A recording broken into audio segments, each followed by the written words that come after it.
ચાલો આપણી રોજિંદી જિંદગીમાં ટેકનોલોજી કેવી રીતે વણાઈ ગઈ છે એ જોઈએ. આપણી લગભગ દરેક જરૂરિયાત માટે એક પ્લેટફોર્મ છે, ખરું ને? પણ સ્પોર્ટ્સનું શું? જેમ કે ટ્રીપ પ્લાન કરવી હોય તો તરત જ કોઈ એપ યાદ આવે છે, અને મૂવી બુકિંગ માટે પણ કંઈક આવું જ છે, બરાબર?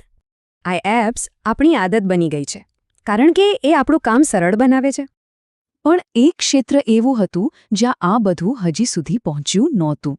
સ્પોર્ટ્સ ઇવેન્ટ ઓર્ગેનાઇઝ કરવી એટલે કે મેન્યુઅલ રજિસ્ટ્રેશનનો માથાનો દુખાવો. એટલે કે ગૂંચવણભરી સ્પ્રેડશીટ્સ અને એક પછી એક સતત ફોન કોલ્સ. ઉપરથી પેમેન્ટની ગડબડ અને ફોલોઅપ કરવાની માથાકૂટ તો ખરી જ. સાચું કહું ને, સ્પોર્ટ્સ આના કરતાં વધુ સારી વ્યવસ્થાને લાયક હતું. અને બસ આ જ સમસ્યાને ઉકેલવા માટે બનાવવામાં આવ્યું હોસ્ટ માય સ્પોર્ટ્સ. તો હવે આ સરખામણી જુઓ, કેટલું સરળ અને તાર્કિક લાગે છે. આ પ્લેટફોર્મ આખી અઘરી પ્રક્રિયાને બસ થોડાક સરળ સ્ટેપ્સમાં ફેરવી નાખે છે. પરિણામ?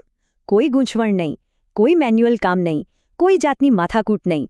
અને આ વાત બિલકુલ સાચી છે. ઓર્ગેનાઇઝર્સ પાસે જોશ છે, સમય નથી.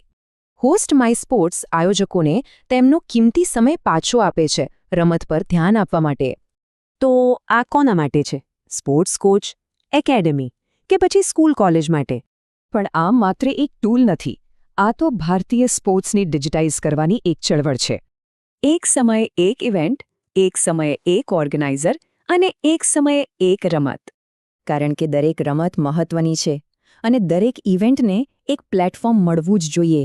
વધારે જાણવા અને શરૂઆત કરવા માટે આજે જ મુલાકાત લો hostmysports.com ની.